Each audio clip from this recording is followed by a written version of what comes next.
yaitu Jumadil Awal. Yang kedua, Syafrizal. Yang ketiga, Alexandri Nelson. Yang keempat, Muhammad Iqbal Tanjung.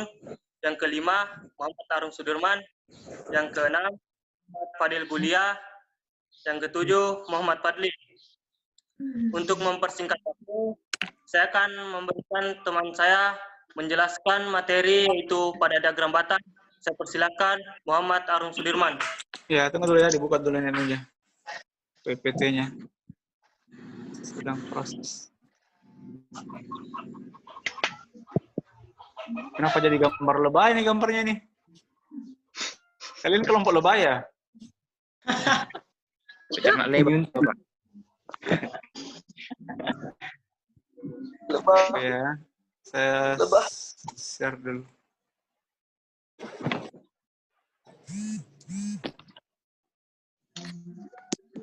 Lebah kelompok.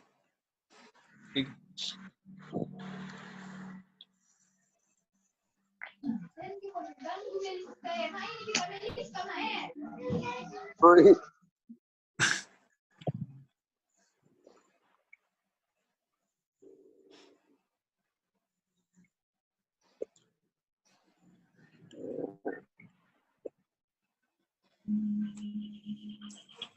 Kita sampai jam 8.50 ya? Ya, Pak. Siap. Gak apa-apa kalau misalnya nggak selesai, kita lanjutkan pertemuan selanjutnya ya. Iya, Pak. Ya, Pak. Iya, Pak. Oke, silakan. Arung. Next dulu Pak di materi. Hah? Ini hati-hati yang kelompok 3 ini nanti di tusuk ini lebah. Seram, Pak. Assalamualaikum warahmatullahi wabarakatuh. Waalaikumsalam. Warahmatullahi wabarakatuh. Materi dari kelompok kami yaitu diagram batang. Salah satu cabang ilmu matematika adalah statistik, yaitu ilmu tentang pengumpulan, pemrosesan, dan penyajian data. Ada beberapa cara untuk penampilan data. Salah satunya adalah diagram batang, yaitu materi kami.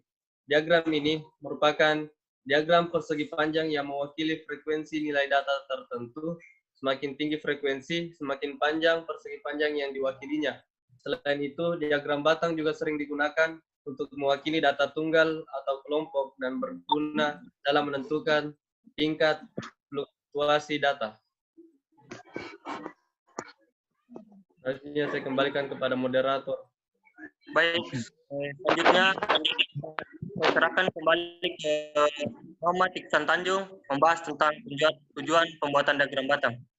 Silakan, Muhammad Tanjung.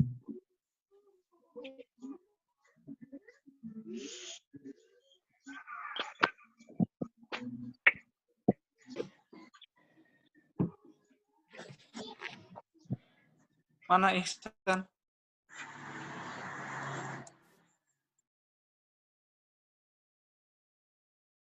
Mana Iksan ini? Yang lain awal? Baik, Nanti saya yang baca, Pak. tidak kelihatan, saya yang akan menjelaskannya. Tujuan pembuatan penggunaan diagram ini adalah guna memudahkan pembaca untuk melihat data dengan cara lebih sederhana. Selain itu, biasanya digunakan untuk penelitian tentang objek, penelitian sama tertentu.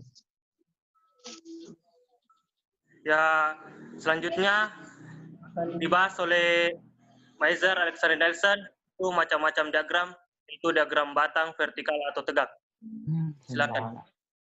Oke, terima kasih atas kesempatan yang diberikan. Saya akan membahas tentang macam-macam diagram. Yang pertama itu diagram batang vertikal atau tegak. Untuk garis batang vertikal, tulis nilai atau nama data pada sumbu horizontal dan frekuensi setiap nilai atau nama tersebut pada sumbu vertikal. Contohnya dapat dilihat pada slide yang sedang ditampilkan, yaitu ada data penjualan buku. Untuk macam diagram selanjutnya dijelaskan oleh Laude Reski. Baik, terima kasih. Diagram batang horizontal, yaitu tulisan nilai atau nama data pada sumbu vertikal, sedangkan tulisan frekuensi masing-masing nilai atau nama tersebut pada sumbu horizontal. kita dapat melihat contohnya, yaitu pada data penjualan buku, di mana bulan ditulis secara penjualan banyak buku ditulis secara horizontal. Baik,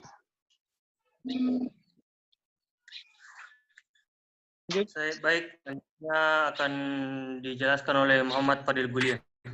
Assalamualaikum warahmatullahi wabarakatuh. Saya akan menjelaskan contoh soal diagram batang. Adapun contoh, setelah melaksanakan sensus penduduk di suatu kelurahan, maka diketahui jumlah penduduk dalam setiap RT yang berikut. RT 1, pria ada 70 jiwa dan wanita 90 jiwa. RT 2, pria 60 jiwa, wanita 80 jiwa. RT 3, pria dan wanita 75 jiwa. Dan RT 4, pria ada 40 jiwa dan wanita ada 65 jiwa. Selanjutnya, diagramnya akan dijelaskan oleh Muhammad Fadli.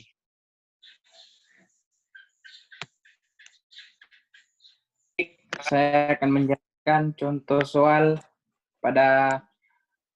diagram batang. Jadi, jika data ini dibuat dalam diagram batang, maka akan menjadi seperti dua diagram di bawah ini. Yang pertama, diagram yang sebelah kiri, kita lihat diagram yang sebelah kiri adalah diagram batang horizontal.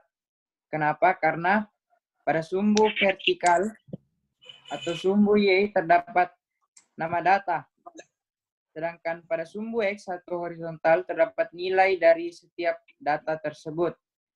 Pada diagram yang sebelah kanan, dapat kita lihat diagram tersebut merupakan diagram vertikal atau diagram tegak. Mengapa demikian?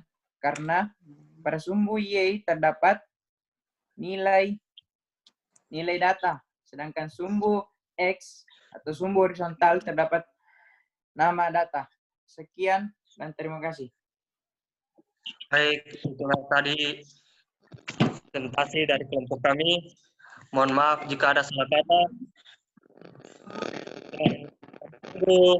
Kami tunggu pertanyaannya. Assalamualaikum warahmatullahi wabarakatuh. Warahmatullahi wabarakatuh. Oke, untuk kelompok 4 dan 5 mungkin kita lanjutkan pada pertemuan selanjutnya ya. Karena ini sudah masuk jam 8.50. Ya, Pak. Untuk kelompok lain, silakan ditulis-tulis pertanyaannya ya. Karena ini materi terakhir sebelum kita masuk ke materi yang lain. Ini satu rangkaian mulai dari pengertian statistika sampai cara penyajian data. Jadi ini materi terakhir ceritanya di bab 1 ya. Nah, berarti konsekuensinya setelah itu pasti ada latihannya atau ada ulangannya. Kuis. Mengingatkan. Jadi kalian betul-betul perhatikan cara penyajian datanya. Nah, untuk evaluasi dari kelompok 1 sampai 3 ini materinya sudah cocok, tidak ada yang melenceng. Apalagi kelompok 1 saya salut karena bisa menyajikan dengan baik materinya. Walaupun ini materinya materi baru ya. Iya, Pak. Pasti banyak yang belum pernah dapatkan mengenai diagram tersebut.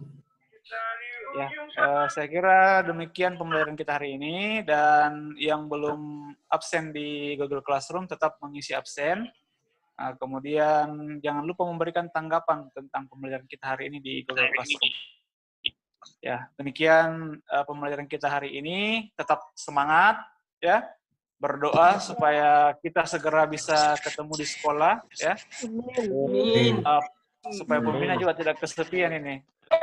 Karena ya, walaupun kalian mengesalkan, walaupun banyak yang buat masalah, tetapi ya tetap membuat kita semua rindu dengan kehadiran siswa. iya. Jadi segeralah Saya juga rindu, Pak. berlalu sehingga kita bisa bertemu lagi ya. Iya, Pak. Saya kira demikian pembelajaran kita hari ini. Saya akhiri. Assalamualaikum warahmatullahi wabarakatuh dan tetap semangat. Waalaikumsalam. Waalaikumsalam warahmatullahi wabarakatuh. Semangat. Disyukur. Semangat, Pak. Glodi syukur, Glodi.